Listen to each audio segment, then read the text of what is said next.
ஞாயிறு விடுமுறையொட்டி சென்னை நந்தனம் OMCA மைதானத்தில் நடைபெற்று வரும் 48வது சென்னை புத்தக காட்சிக்கு ஏராளமான வாசகர்கள் வருகை தந்துள்ளனர். அந்த காட்சிகளை பார்க்கலாம்.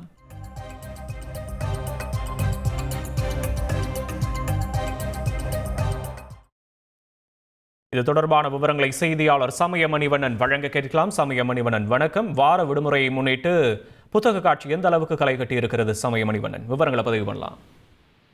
வணக்கம். சென்னை நந்தனத்தில் உள்ள OMCA மைதானத்தில் 48வது சென்னை புத்தக காட்சியானது கடந்த டிசம்பர் மாதம் 27ஆம் தேதி முதல் நடைபெற்று வருகிறது.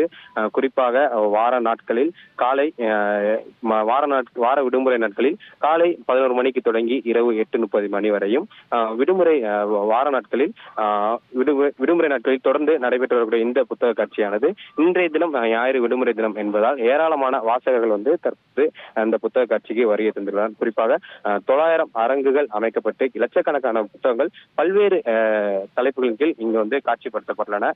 வார நாட்களில் கூட்டத்தை பொறுத்த வரைக்கும், வார விடுமுறையை பொறுத்த வரைக்கும் அதிக அளவிலான கூட்டம் பொதுமக்கள் இங்கு புத்தக காட்சிக்கு வருகை தந்து தொடர்ந்து புத்தக காட்சியை பார்வையிட்டு வருகின்றனர். சிறு வயது குழந்தைகள் முதல் பெரியோர் வரை முதியோர் என ஏராளமானோர் இந்த புத்தக காட்சியை தற்போது பார்வையிட்டு வருகின்றனர். விடுமுறை தினம் என்பதன் காரணமாக வார நாட்களை விட இன்றைய தினம் அதிக அளவிலான வாசகர்கள் பல்வேறு தலைப்புகளின் கீழ் புத்தகங்களை வாங்கி சென்று வருகின்றனர். மணிவண்ணன், செய்திகளை உடனுக்குடன் தெரிந்து கொள்ள உடனே சப்ஸ்கிரைப் பண்ணுங்க.